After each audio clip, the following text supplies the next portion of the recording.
Let's bring in BNN's Kristina Partsinevelos.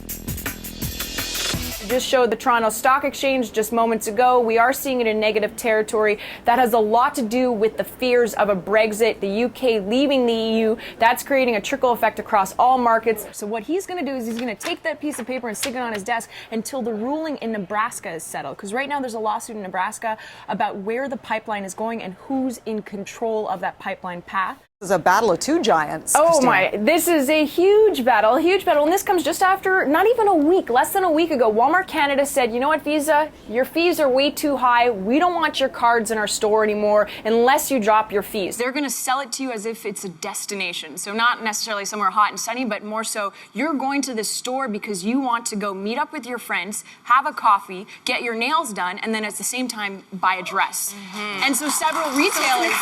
Yes. BNN's Kristina Partsinevelos explains.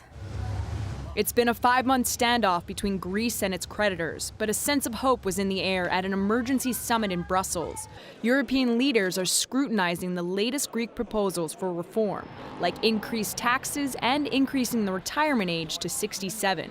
An agreement will help with the immediate crisis, but not Greece's deeper economic woes.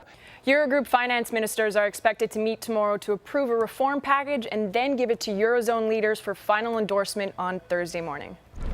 I'm Kristina Partsinevelos in St. Albert, where a local family is fighting to keep their little girl alive. I'll tell you why they're having a hard time getting the funding for the medication their daughter so desperately needs. That's coming up on CBC News Edmonton. The Ptarmigan Trailer Park aren't allowed back home just yet. Even though crews are making the riverbank safe, a beaver dam broke, causing water to pour into the other side of the park. And you often give the reins over to somebody else to manage that company. How do you overcome brand dilution? What would it take for Target to pull out of Canada? Is there a certain timeline, time frame? So then is your fourth quarter a benchmark for what's to come in the future? Well, for all retailers, the fourth quarter, the holiday season, it's a benchmark, not just for us. Specifically, I'm wondering for Canada right now, given the rough start. Well, it's certainly a milestone period. There's been many occasions where you've seen a lot of these products on Alibaba's website when people buy, a big bulk order and then try to say that it's handmade on Etsy. How are you trying to combat those sellers that are selling mass-produced products?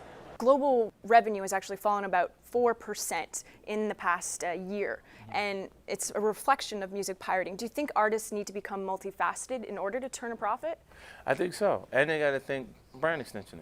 And right after the break, we will have more live on the ground in the UK in regards to the sentiment after polls have closed. But still ahead, we do have the CEO of Canada's most valuable company.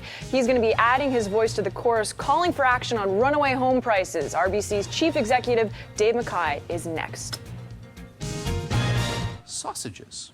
With the details about this unusual price-fixing scandal, let's return to Kristina Partsinevelos. What's the worst that can happen? I promised our producer I would not make any sausage jokes. I can't promise that right now. There you go. That's on BNN. Next. It's up to companies to do their part, and given the impact on the Canadian tourism industry, I guess you could say the stakes are high. For Business News Network at the Toronto Edgewalk, I'm Kristina Partsinevelos.